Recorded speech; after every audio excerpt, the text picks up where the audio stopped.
فاتحہ۔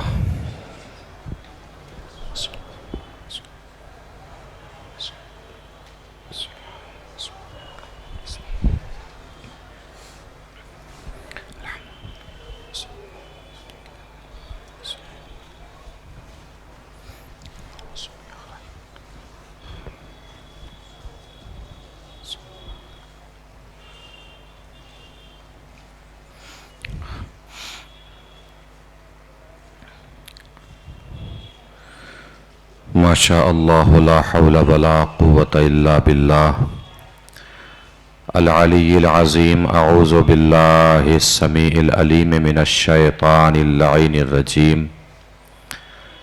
بسم اللہ الرحمن الرحیم۔ الحمد للہ رب العالمین، الصلاة والسلام علی اشرف الاولین والآخرین، خاتم النبیین، شفیع المذنبین، رحمت للعالمین، الملقب بطٰہٰ و یاسین، مولانا و مولا الثقلین، سید الکونین، امام القبلتین، جد الحسن والحسین، ابی القاسم محمد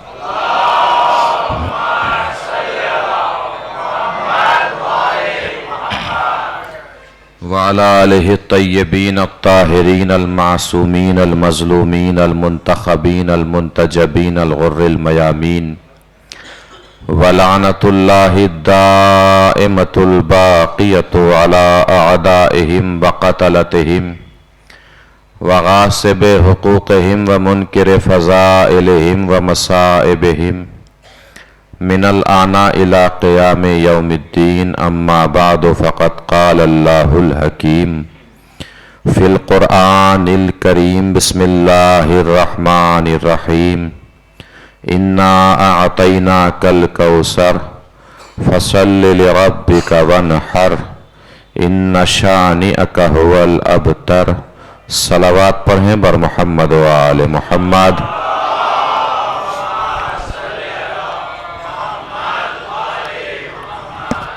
مل جل کے ایک اور بار بآواز بلند نعرہ صلوات پڑھ دیجئے۔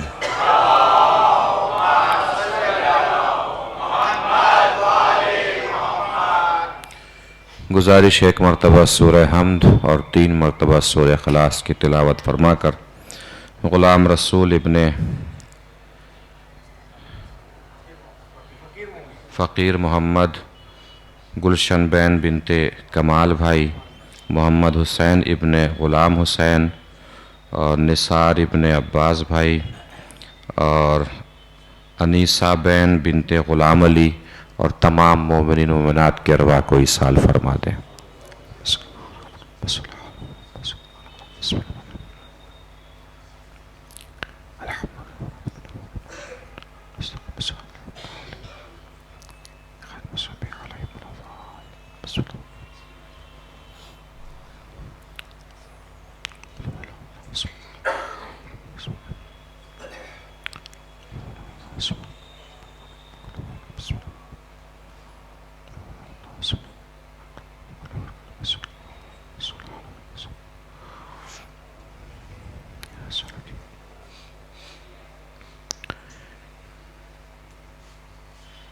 ایک اور بار بآواز بلند نعرہ صلوات پڑھ دیجئے۔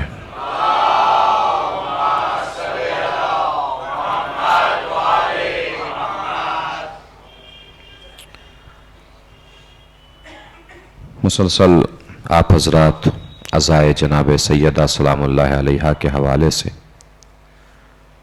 مجالس سیاضہ میں شرکت فرما رہے ہیں۔